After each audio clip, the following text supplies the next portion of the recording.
Olá, boa noite, seja bem-vinda a mais uma edição do Café Literário.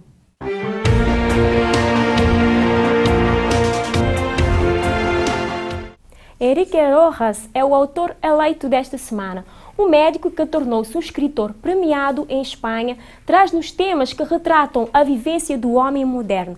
Como já é hábito, nós trazemos sempre um pouco da biografia dos nossos autores. Com Henrique Rojas não podia ser diferente. Acompanhe passos desse médico escritor.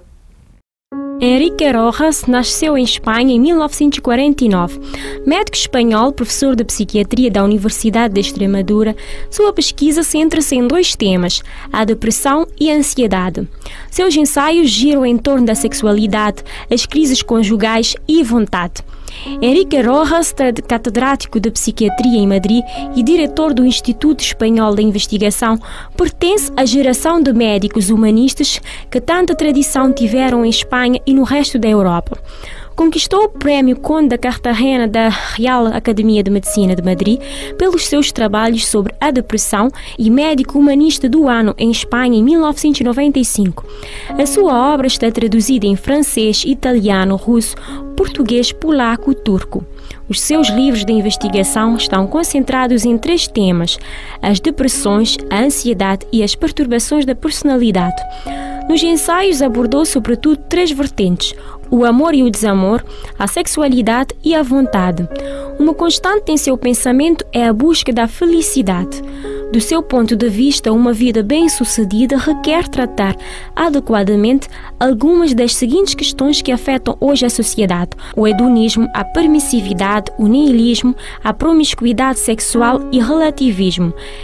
Esta luta, claramente exposta em seus ensaios como O Homem de Luz, Remédios para Desgosto, Línguas do Desejo e outros. Entre seus trabalhos mais recentes constam-se Adeus, Depressão, abordados em tom informativo.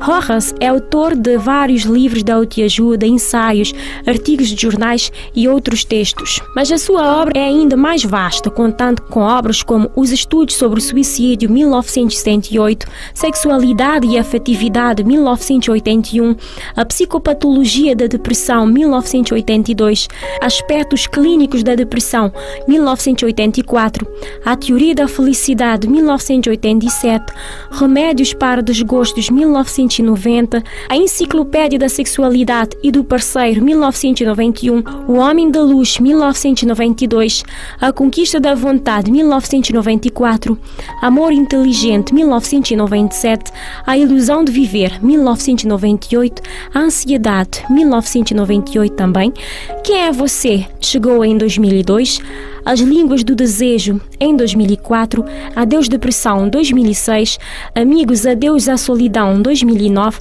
Não Desista, 2011, Viva Sua Vida, 2013, Superar Depressão, recentemente, 2014. Todos os seus livros têm alcançado enorme êxito, como, por exemplo, Uma Teoria da Felicidade, Remédios para o Desamor e O Amor Inteligente.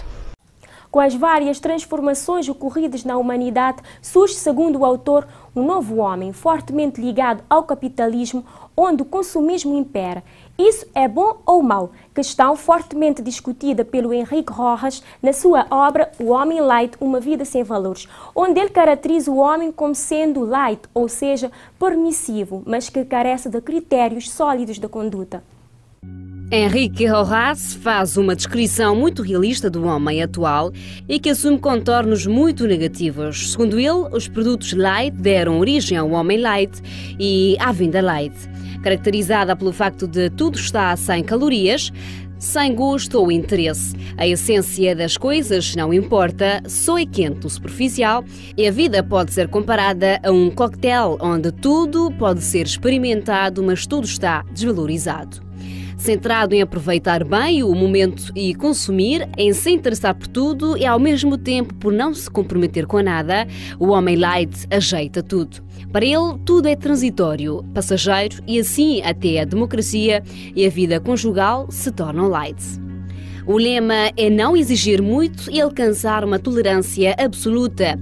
Não existem desafios, nem metas heroicas e grandes ideias, nem um esforço ou luta contra si próprio. O homem moderno, conforme descreve Rojas, é sumamente vulnerável. Embora seja atraente, dinâmico e divertido, é um ser vazio, sem ideias, evasivo e contraditório. Rebela-se contra todos os estilos de vida reinante, sempre bem informado, mas com escassa formação, perde-se no folclórico e, diante de tantas notícias, cria uma espécie de mecanismo de defesa, ficando insensível. É pragmático e se interessa por vários assuntos ao mesmo tempo. Tem uma curiosidade insaciável, porém mal dirigida e que não o leva a lugar nenhum. Conhece muito bem a sua área de atuação, mas não consegue fazer síntese. Como não tem critérios sólidos, o homem light é superficial e aceita tudo. Geralmente não tem um projeto de vida e lhe interessa ter, possuir, comprar mais e consumir loucamente. Compra coisas e depois se arrepende. Fabrica a sua verdade de acordo com as suas preferências, escolhendo o de que gosta e rejeitando o que não lhe apetece. Exige poder ficar a sós, precisa retirar-se. Uma solidão sem rebelião pessoal e sem análise. Sua ideologia, o pragmatismo. Sua norma de conduta é a vigência social, as vantagens que leva o que está na moda. Sua ética se fundamenta na estatística substituta da consciência. Sua moral, repleta de neutralidade, carente de compromisso e subjetividade, fica relegada à intimidade, sem se atrever a sair em público. Tudo é suave, ligeiro, sem riscos, somente faz algo com garantia. Em sua vida não há rebeliões, pois sua moral se converteu numa ética de regras da urbanidade ou mera atitude estética. É frio, não acredita em quase nada, suas opiniões mudam rapidamente e deixou para trás os valores transcendentes. Busca o prazer e o bem-estar a qualquer custo, além do dinheiro. Para ele, tudo é descartável, inclusive as pessoas. Passa por cima de tudo e de todos para buscar a fama, o sucesso, o triunfo. Vive unicamente para si, para seu prazer, sem restrições. O homem moderno, conforme Rojas, não é feliz. Ele tem uma certa dose de bem-estar, tem prazeres, mas vive esvaziado da autêntica alegria. A forma suprema de prazer é a sexual, o orgasmo. Busca o imediato, a satisfação rápida e sem problemas, que a longo prazo só acumula fracassos. Guy Debord chega a afirmar que estamos diante da sociedade do espetáculo, como forma de fuga de tudo e de todos. O indivíduo light tem um cansaço que vem da luta permanente contra os reveses, transtornos e frustrações de vida, mistura de sentimentos desagradáveis como a ociosidade, a apatia, o abandono, a impressão de fazer tudo com excesso de esforço, caindo tudo numa certa negligência, preguiça, desalento, pessimismo, desânimo e o sentimento da impotência em relação à vida. Parece que está arrebentado por dentro. O motivo real disso está na falta do projeto de vida e do vazio interior.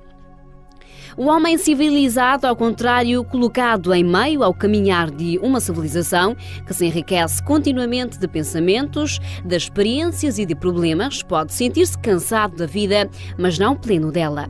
Com efeito, ele não pode jamais apossar-se, senão de uma parte ínfima do que a vida do espírito incessantemente produz. Ele não pode captar, senão o provisório e nunca o definitivo. Por esse motivo, a morte é, a seus olhos, um acontecimento que não tem sentido. Recebemos hoje no Café Literário o sociólogo Rony Moreira, formado pela Universidade Lusófona de Humanidades e Tecnologias, para que possamos entender um pouco mais sobre esse homem light descrito por Rojas. Boa noite, Rony Moreira. Agradecer já a sua presença hoje cá no Café Literário para falar do Henrique Rojas, não é? Com o livro O Homem Light, Uma Vida Sem Valores. Rony, tirei uma parte do livro, portanto uma pequena afirmação, onde o homem light é descrito pelo autor como um indivíduo relativamente bem informado, porém com escassa educação humana, entregue ao pragmatismo por um lado e a bastantes lugares comuns por outro. Tudo lhe interessa, mas só a nível superficial. não é capaz de fazer, portanto, a síntese daquilo que recolhe e, por conseguinte, foi-se convertendo num sujeito trivial, fútil, vão, vazio, como o próprio autor descreve, que aceita tudo, mas que carece de critérios sólidos de conduta humana. Nele tudo se torna etéreo, é banal, é permissivo. Acredita que é possível falarmos de um indivíduo sem essência, como descrito pelo autor do livro? E, antes de mais, obrigado pelo convite. É o seguinte, o livro em si é um ensaio, não é se quiser, uma teoria filosófica profunda sobre o homem. A abordagem que o autor faz sobre aquilo que acredita ser o homem está muito mais centrado no homem ocidental, não no homem, se quiser, global, um indiano, ou um chinês, ou um japonês, ou um africano, que tem uma outra filosofia, tem um outro modo de vida. Até mesmo no que diz respeito ao homem ocidental, também aqui há controvérsias. Em primeiro lugar, nós devemos situar-nos depois da Segunda Guerra Mundial. A Europa, o mundo ocidental, não teve assim grandes conflitos. Então isso vem diluindo, se quiser, a participação mais contundente. A última grande participação, pelo menos que a referência histórica, é o maio de 68. Mas aqui também, como estava a dizer, houve um desenvolvimento social e humano em toda a Europa. O homem deixou de ter, se quiser, aquelas ideologias fortes, esquerda, direita, centro, meio. Até a própria ideologia política começou a diluir-se. Digamos que hoje a Europa está muito mais preocupada politicamente, falando do homem político, do homem do centro. Mas aí até dizer que o homem não tem essência, se tomamos aqui o critério do homem ocidental, eu tenho minhas dúvidas. Há uma parte aqui que ele diz que ele defende que o homem, portanto, presenciou tantas mudanças tão rápidas e num tempo tão curto que começa a não saber a que ater-se, ou que é mesmo, faz as suas afirmações como tudo vale, tudo faz, não é? E assim tem a tarefa que tem entre as mãos, mas que fora desse contexto está à deriva, sem ideias claras, apegado como está um mundo cheio de informação que o distrai, mas que a pouco se converte num homem indiferente, superficial. É isso que eu estava a dizer. Como houve um conjunto de transformações sociais no mundo ocidental, deixou de se ter, se quiser, velhas ideologias, ou velhos conflitos, passaram a ter novos conflitos. Hoje a Europa, porque eu acredito que a análise que o Henrique faz é do homem europeu, hoje a Europa tem uma outra, se quiser, uma outra luta. Está mais virada, por exemplo, para a ecologia, para a questão da igualdade de género. Portanto, não é assim tão fácil dizer que o homem não tem essência, porque é redutor. Seria reduzir o homem quase nada. E eu não acredito que o homem não seja quase nada, porque o homem tem lá os seus sentimentos, as suas paixões, as suas lutas, as suas causas. Agora, o que há de novo, se quiser, são novos valores, novos conflitos, um novo interesse social por coisas novas. Não há o conflito religioso do passado. Hoje não há assim. Eu estou aqui a referir ao homem que na minha percepção, que o Henrique faz é uma abordagem ao homem ocidental. Mas se saímos do mundo ocidental, se tornarmos, por exemplo, o caminho de África, aqui o problema ainda é maior. Se falarmos de todo o continente africano, porque o homem aqui ainda está à procura de resolver os problemas primários. Já não podemos falar de um homem consumista, por exemplo, que o consumismo também é uma das características do homem light em África, não é? Porque há alguns pecados que ele escreve exatamente. O materialismo, o consumismo, o hedonismo, a busca incessante pelo prazer, a permissividade, não é? Como estava a dizer há pouco, há uma tendência europeia de se achar que o homem, se quiser, é o ponto central, o homem do centro, o homem ideal, a imagem do homem é o homem ocidental. Há isso. Se puxarmos também aqui em África, principalmente a nova classe média africana, e tentar fazer uma comparação, nós, os africanos, da classe média, estamos muito mais próximos dos ocidentais, porque é uma tendência global, até na China, do que o homem africano em comum. Mas se tomamos, por exemplo, as estatísticas existentes hoje, há milhões de homens em África que não comem, que não bebem. Até aqui a análise do materialismo cai. E se nos centrarmos na questão da globalização, com a globalização, com as várias transformações que tiveram, portanto, na humanidade, no mundo inteiro, como é que nós podemos dizer que há homens lights na China, há homens lights na América do Norte, há homens lights na África, há homens lights na América Latina também? Pessoas que já não pensam em construir o intrínseco, não é o interior, mas sim as partes materiais, as partes superficiais. Então vamos dizer, por exemplo, da globalização. Com as sociedades de espetáculo, por exemplo, não é? É tudo... Não, aquilo que posso dizer, a vida, o homem, tem sempre os dois lados. Por exemplo, o telemóvel é um ícone, se quiser, da globalização. São marcas e marcas, modelos e modelos. Mas se tomarmos, por exemplo, o exemplo da grande manifestação ou transformação no norte da África, começou, se quiser, por vias de internet, não posso dizer que o telemóvel foi um dos instrumentos utilizados, o Facebook, isto também representa o homem. Eu não acho que o homem, no seu todo, não interessa em lugar onde ele esteja, seja assim tão out ou tão light como o autor quer parecer. Eu acho que o livro é uma crítica. Devemos ver o livro como uma crítica, uma chamada de atenção. Do tipo, o rumo é por aqui, mas nós estamos a seguir esta via. Eu, pelo menos, aquilo que eu li, devo dizer que não li o livro assim, folha a folha, página a página, mas sim, capítulos que eu achei interessante, eu percebi que o autor estava a nos chamar uma atenção. Existe esta fragilidade. Nós, enquanto seres humanos, temos essa fragilidade. A fragilidade de estamos constantemente numa busca constante. Ele fala numa busca da felicidade, mas o conceito não é dele. A busca da felicidade é um conceito norte-americano. Vem da Constituição norte-americana. O direito à busca da felicidade. Isto quer dizer que um conjunto de preocupação que o autor levanta são preocupações também do passado. Por exemplo, ele fala do super-homem. A verdade é que o homem, não existe o super-homem, mas sim o homem verdadeiro. Isto também tem muito a ver com o Nietzsche. A essência do super-homem, o homem muito para além, se quiser, das mágoas do mundo. E até põe em causa alguns preceitos da religião. Mas aqui também o autor faz, se quiser, uma retrospectiva ao passado. Ele fala da busca da felicidade, ele fala do super-homem, não do super-homem, mas sim do homem em busca da verdade. É um conjunto de pontos que o autor traz para o debate e que, na verdade, não é novo. Não é novo. Muita coisa que ele diz não é novidade. Há outras coisas que ele acrescenta que é novidade, por exemplo, a questão do consumismo. Há, de fato, uma potência pela compra. Às vezes de comprar coisas que não são úteis, supérfluos. Sim, mas aqui também o conceito de não ser útil depende... Isso não tem a ver também com a insatisfação do homem moderno. O homem moderno é constantemente insatisfeito. Por mais que tem sempre a falta de alguma coisa. Não é? Eu acho que o homem moderno, pronto, não vou fazer aqui uma afirmação assim tão exagerada, busca-se sempre no espelho. Se quiser, aquela parábola, espelho meu, há um homem mais lindo que eu. É mais ou menos isso. O consumismo, aquilo que eu percebo, tem a ver com isso. O reflexo, a aparência. Aquilo que eu consigo projetar no outro. E às vezes o consumismo reflete também, se quiser, um desejo. Eu posso ter um telemóvel que consiga, por exemplo, me satisfazer a nível. Posso falar, posso mandar uma mensagem, posso ter fotografias, mas o telemóvel não é de marca. Quer dizer, eu tenho um desejo, eu quero pertencer a uma certa classe, uma certa estrutura social.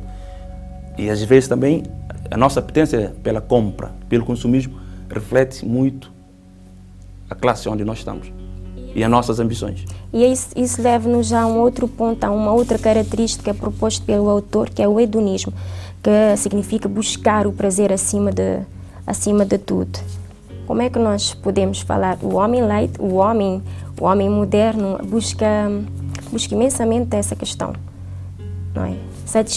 Satisfação do prazer, que já leva-nos a um outro ponto abordado pelo autor, que é a sexualidade, onde ele fala do amor construído para satisfação sexual, ou seja, onde não há um encontro entre tu, eu e tu, mas sim uma união sem vínculos, com essa permissividade que também é uma das características apontada pelo Horace, que é uma das características do homem light.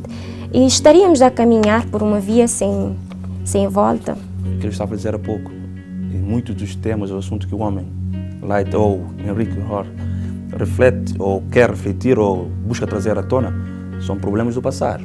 A questão da sexualidade. Sem vínculos. Com vínculos ou sem vínculos.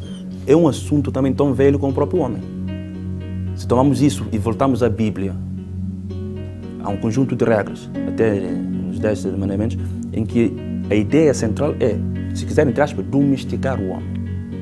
Mas se voltarmos, por exemplo, se fazemos uma análise histórica, um resumo de uma análise histórica, no que se refere à sexualidade em si, podemos perceber que o sexo está no centro das relações sociais, tanto dentro da família, tanto fora do espaço público e privado que é a família, como em qualquer outro espaço. O que existe hoje, se quiser, é a ampliação dos espaços, onde o sexo conseguiu entrar. A permissividade também, ou não? A questão de tudo permitir. Portanto, hoje indivíduos se relacionam sexualmente uns com os outros, mas que não há um vínculo, não há sentimento. Porque é permitido, porque é relativo, porque hoje é tudo, como nós dizemos em crioulo, na descontra. Aqui há pontos que ficam sempre soltos, certo? Situações que ficam por explicar, ou, se quiser, nuances que ficam sempre atrás. Por exemplo, os indianos têm uma cultura milenar, consideram o sexo como algo sagrado. Até inventaram a Kama Sutra. Mas se voltarmos ao homem ocidental, com a invenção da pílula, as coisas mudaram. Com a questão da liberdade individual, as coisas mudaram um pouco. Eu costumo ver, ou costumo perceber, ou aceito, que a sexualidade continua a ser o ponto essencial do homem. Das grandes procuras. Mas até ir dizer que o sexo em si reflete, por exemplo, não apego ao outro, tenho minhas dúvidas. Dúvidas como assim? Não, quer dizer que dois indivíduos não podem envolver-se sem que haja nenhum sentimento? Porque a sociedade hoje permite. Aqui fica a pergunta, atração física no sentimento? Eu não sei, estou só a questionar, porque era isso que eu estava a referir, a questão da dúvida. Atração física no sentimento. O subconsciência, segundo os biólogos, que muitas vezes tem um peso na nossa ação, no nosso comportamento e atitudes, não tem muito a ver com sentimento? Porque tínhamos de definir agora o que é sentimento. Aí viria também a questão moral, não é? Da moralidade, não é? Dizer que apenas ter atração física já bastaria para termos um ato sexual. Já teríamos de adentrar um pouco mais. A moral teria de sobrepor a questão da liberdade. Já a discussão aqui que é curto, que eu sei, a entrevista que é curta, levaria uma eternidade. Até onde a moral é mais importante do que a própria liberdade. Ou até onde a liberdade deve ou não sobrepor a moral. São questões que ficam sempre em aberto. É isso que quando começamos aqui a falar, eu estava a dizer, o livro em si é um ensaio, uma crítica. Se quiser, é uma chamada de atenção. Que existe este perigo. O autor fala, por exemplo, de o homem que não reage a nada. Certo? Mas eu não acho que é assim tão certo aquilo que o Henrique estava a dizer. Se tomamos o exemplo que anda a acontecer agora na Europa. Com a crise, houve um despoltar, de manifestações, tanto na Espanha, em Grécia e Portugal. Ele fala até que o indivíduo tem muita informação, mas não aprofunda muitas questões. Por exemplo, nós podemos fazer uma revolução hoje, uma manifestação hoje e amanhã se esquece o assunto. Isso porque está naquilo. A evolução da sociedade, se quiser, e o continuar de uma ação, seja ela manifestação ou revolução, o que queira, perdura. Certo? Não é algo que termina aqui, começa aqui e acaba ali. Até porque a manifestação é uma consequência. Uma revolta é uma consequência de ti. Se as coisas não foram temporariamente acudidas, aquilo fica. Não, aquilo fica, é que nem uma brasa. Fica ali, quieto, mas há sempre uma possibilidade de voltar. Eu continuo a dizer, o autor anda a nos chamar a atenção. Há esse perigo. Mas aquilo que eu estava a dizer, milhões de homens na rua, em plena Espanha, e ainda hoje a Espanha está com um problema político por resolver, que é a questão de formação ou não de governo. Está difícil formar um governo em Espanha. Milhões de homens na rua. Eu acho que são pessoas com um pensamento livre e, se quiser, sólidos na ação.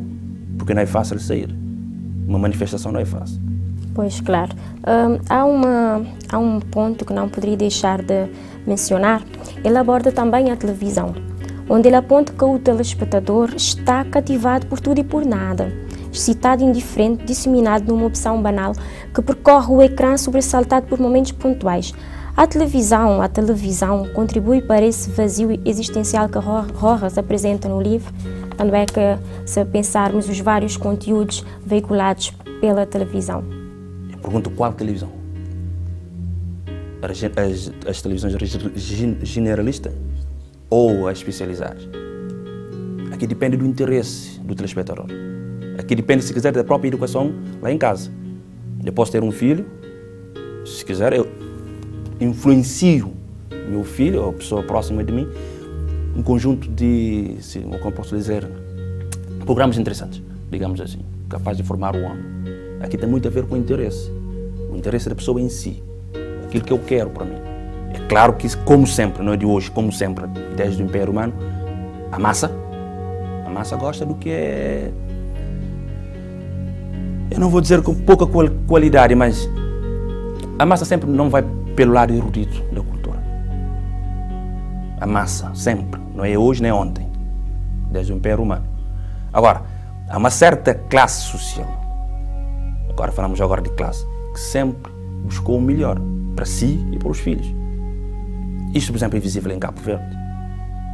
A televisão, por exemplo, eu não consigo ter mais de 3 canais lá em casa. Portanto, eu vou ter que ficar com os 3, mas há quem consiga ter 50 canais lá em casa. E consegue influenciar os filhos, opa.